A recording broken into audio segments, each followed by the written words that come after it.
Hello, नमस्ते. इयत्ता 10वी. आज आपल्याला practice set 1.2 remaining examples solve. काही राहिलेली एक्झाम्पल्स आहेत ती आपण सॉल्व करूया. चला तर मग पहिलं गणित बाळांनो 3 मार्कासाठी आहे. तुम्हाला मी शिकवलेलं आवडत असेल तर लाईक करा, शेअर करा, सबस्क्राईब करा. तुमचं सबस्क्राईब किंवा कमेंट्स पाठवत चला. तुमच्या एका सबस्क्राईबनं पुढचे व्हिडिओ तयार करण्यासाठी प्रोत्साहन मिळत असतं बाळांनो. तर चला मग चालू करूया गणित पुढचं. In triangle PQR PM is equal to 15, PQ is equal to 25, PR is equal to 20, NR is equal to 8. Whether line NM is parallel to side RQ, give the reason. असा क्वेश्चन विचारलेला आहे आपल्याला. मी त्या आकृती काढून तुम्हाला सांगते काय क्वेश्चन दिलेला आहे.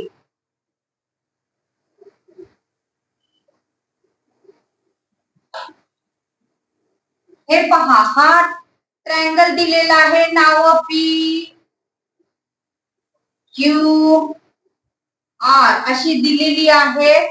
NM इथं PM 15 दिलेला आहे.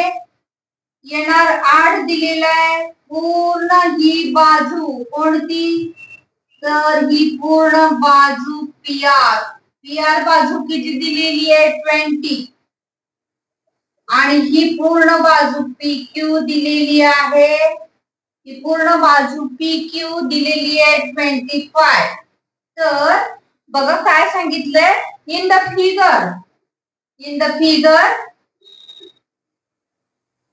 PR बरोबर 20, NR बरोबर 8, PM बरोबर 15, PQ is equal to 25, NM parallel RQ, give the reason. NM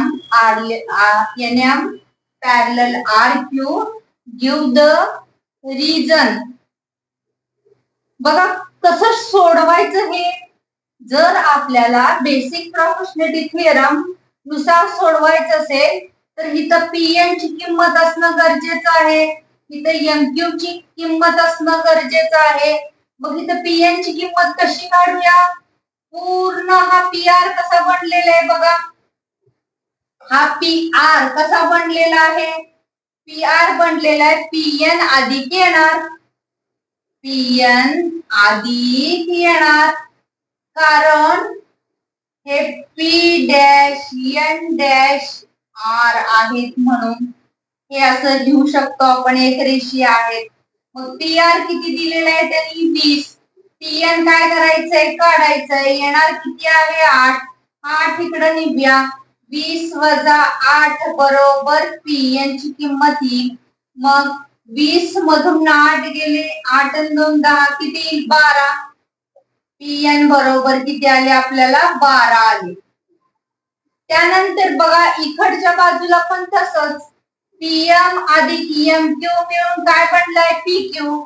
मग PQ बरोबर व्हॅल्यू कशी लिहू शकतो. PM अधिक MQ. मग हे कसं लिहिलं तर P dash M dash Q म्हणून हे लिहिता आलं. एक रेषीय आहेत म्हणून. मग PQ ची व्हॅल्यू किती दिलेली आहे बाळांनो आपल्याला 25 दिलेली आहे. PM ची दिलेली आहे 15 प्लस MQ काढायचं आहे म्हणून हे 15 इकडे आणावे लागणार. 25 minus 15 is equal to MQ. 25 मधून 15 गेले किती राहिलं 10 बरोबर MQ. बरोबर की नाही. 5 5 गेले 0, 2 मधून 1 गेला 1. MQ बरोबर आले 10. मग आता बेसिक प्रॉपर्शनॅलिटी थिअरमचा इथं उपयोग करू शकतो आपण. इथं लिहूया काय घ्यायचं आपण. PN upon NR is equal to PM upon MQ. हे असं का लिहिलं? बेसिक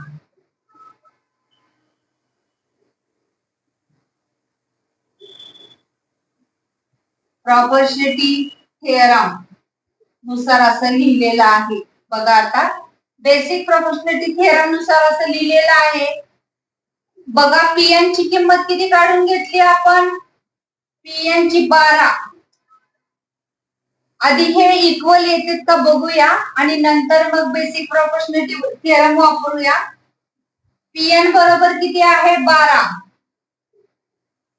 छेद येणार किती आहे? 8. 4 2 जा आणि 4 3 जा. 4 दूनी 8, 4 त्रिकम 12, 3/2 आलं. ह्याला काय दिली आकडा? 1. आता दुसरा आकडा काय मांडायचा? पीएम छेद एमक्यू. पीएम छेद एमक्यू. पीएम ची व्हॅल्यू किती आहे? 15. एमक्यू ची किती काढून घेतलेली आहे आपण इथं? 10. 5 2 जा, 5 3 जा. 5 दूनी 10, 5 3 15, 3/2 आले की नाही समान? मग फ्रॉम 1 and 2 काय लिहिता येईल? Pn upon Nr is equal to Pm upon Mq from 1 and 2. काय प्रूव्ह करायला सांगितले आपल्याला? Nm पॅरलल RQ दाखवायला सांगितलेलं आहे. Therefore segment Nm parallel segment RQ हे दाखवायला सांगितलेलं ना. Nm is parallel to side RQ. Side दिलेला आहे इथं साइड RQ. कारण converse of BPT, converse of BPT म्हणजेच बेसिक प्रॉपर्शनिटी थिअरम. कळालं ना? सोपा आहे ना? हे बाळांनो गणित किती मार्कासाठी पडेल? मार्क्स 3. 3 मार्कासाठी हे गणित पडू शकतं तुम्हाला परीक्षेमध्ये. चला तर मग पुढचं गणित पाहूया. अतिशय सोपा आहे ना? 3 मार्क्स सहज पडून जातात आपल्याला. चला पुढचं गणित काय दिलंय? In triangle MNP. ट्रायंगल दिलेला आहे MNP.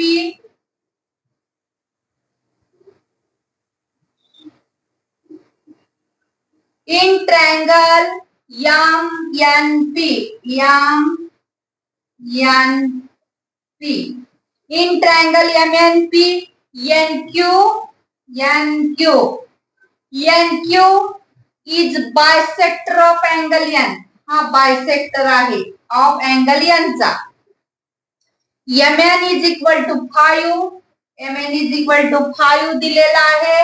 PN is equal to 7 दिलेला आहे. MQ is equal to 2.5 दिलेला आहे. तर फाइंड QP शोधायला सांगितलेलं आहे.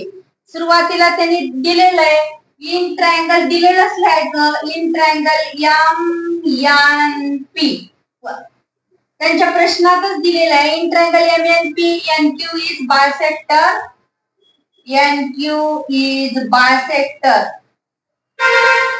of angle N. Therefore angle bisector theorem नुसार कसं मांडता येईल बाळांनो? NM divided by NP is equal to MQ divided by QP. काय येणार? angle bisector theorem. Angle bisector theorem नुसार मांडलं. NM ची किंमत किती आहे? 5. NP ची किंमत आहे 7. MQ ची किंमत आहे 2.5 तर QP शोधून काढायचा. फाइंड आउट तिरकस गुणाकार QP गुणिले 5 बरोबर 2.5 into 7. मग QP is equal to 2.5 into 7 divided by 5. जर हे पॉइंट काढायचं असेल तर काय करूया, खाली 0 वापरूया. QP is equal to इथं 25 into 7 divided by इथं काय करूया 50. 25 2 जा 15. QP is equal to 7/2. 7 चा हाफ किती येणार, 3 आणि 3 3.5. 3.5 म्हणजे 3.5 आहे ना युनिट. हे द्यावं लागतं. मिळाले ना 2 मार्क्स बाळांनो, सहज मिळून गेले. इथं काही विचार करण्याची पण गरज नाही, होय की नाही. चला तर मग पुढचा प्रश्न काय दिलेला आहे. Measure of some angles in the figure are given. Prove that. काही अँगलचे मेजर्स दिलेली आहेत, त्यावरून आपल्याला प्रूव्ह करावं लागणार आहे. बघा ट्रायंगल दिलेला आहे. ट्रायंगल कोणता दिलेला आहे, ABC. ट्रायंगल दिलेला आहे ABC असा हा ट्रायंगल दिलेला आहे. इन ट्रायंगल ABC P आणि Q दिलेले आहे. तिथं हे 16 डिग्री दिलेला आहे, हे 60 डिग्री दिलेला आहे. तर प्रूव्ह दॅट काय करायला सांगितलंय आपल्याला, AP/PB is equal to AQ/QC. हे काय करायचंय, प्रूव्ह करून दाखवायचंय. हे कसं प्रूव्ह करायचं, सोपं आहे. 2 मार्काचं तर गणित आहे. हे करस्पॉन्डिंग अँगल्स आहेत, इक्वल आहेत ना. मग लिहायचं angle APQ congruent angle ABC. हे काय केलेलं आहे, आपल्याला गिवन दिलेलंच आहे त्यांनी, बरोबर की नाही. मग PQ पॅरलल काय, BC. Therefore segment PQ parallel segment BC. कारण काय लिहिलं, करस्पॉन्डिंग अँगल टेस्ट. करस्पॉन्डिंग याला इथं देते बघा, करस्पॉन्डिंग अँगल टेस्ट. म्हणून हे पॅरलल आहेत.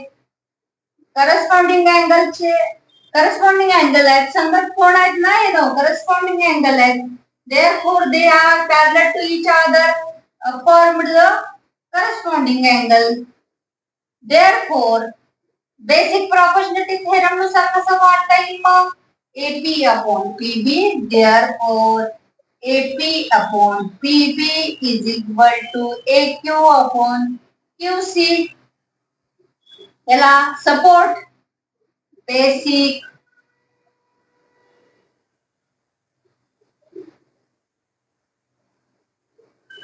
Proportionality theorem. Basic proportionality theorem सोपा आहे ना. 2 मार्काचं गणित आहे बाळांनो. इथं सगळं दिलेलं आहे आपल्याला, सिद्ध झालं. किती सोपा आहे पहा बरं. चला मग क्वेश्चन नंबर पुढचा पाहूया. पुढच्या क्वेश्चन मध्ये काय दिलेलं आहे बघा. इन ट्रॅपेझियम, ट्रॅपेझियम दिलेला आहे. ट्रॅपेझियम काढून घेऊया आपण.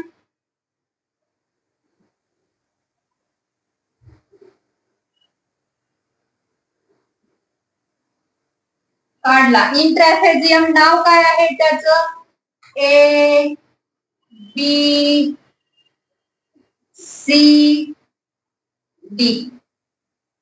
ABCD हा ट्रॅपेझियम आहे. P आणि Q हे त्याला पॅरलल आहे. आपल्याला काय दिलंय बघा प्रश्न. In trapezium ABCD side AB parallel side AB parallel side PQ parallel side DC दिलेला आहे. AP is equal to 15. त्यानंतर दिलेला आहे PD इज इक्वल टू 12. त्यानंतर दिलेला आहे QC is equal to 14. Find out BQ. त्यांनी दिलेलं आहे तेच लिहायचं आहे आपल्याला. साइड AB हे पण 2 मार्काचं गणित आहे बाळांनो. Side AB parallel side PQ parallel side DC. कसं लिहिता येईल? AP upon PD is equal to BQ upon QC. कारण पॅरलल 3 लाइन प्रॉपर्टी. बरोबर का? 3 line parallel 3 line property. Parallel 3 line property. Parallel 3 line property हे पुढेच लिहायचं आहे. इथं आकृती आहे म्हणून मला इथं लिहावं लागलं ते. Parallel 3 line of property. बघा मग AP ची किंमत किती आहे? 15. PD ची किंमत आहे 12. BQ काढून घ्यायचे आपल्याला. Find out QC is 14. तिरकस गुणाकार करायचा. BQ गुणिले 12 is equal to 15 into 14. BQ is equal to 15 into 14 divided by 12. 3 च्या पाड्यात आहेत ना. 3 4 जा 3 5 जा. नंतर 2 2 जा 2 7 जा. 3 एके 3 3 चौक 12 3 पाची 15 बेदुनी 4 बेसाती 14. BQ is equal to 5 into 7 35 upon 2. 35 half किती येणार? सोपं आहे. इथं भागाकार करायची गरज आहे का? नाही बाळांनो. इथं डिवायडेशन करायची पण गरज नाही. याचं जेव्हा डिवाइड टू येतं तेव्हा त्याचा हाफ केलं जातं. किती येणार हाफ? 17.5 युनिट. आहे की नाही सोपं? 2 मार्क्स असेच मिळून गेले बाळांनो. थँक्यू. लाईक करा, शेअर करा, सबस्क्राईब करा आणि वर्षभर असंच अभ्यास करत राहा. थँक्यू.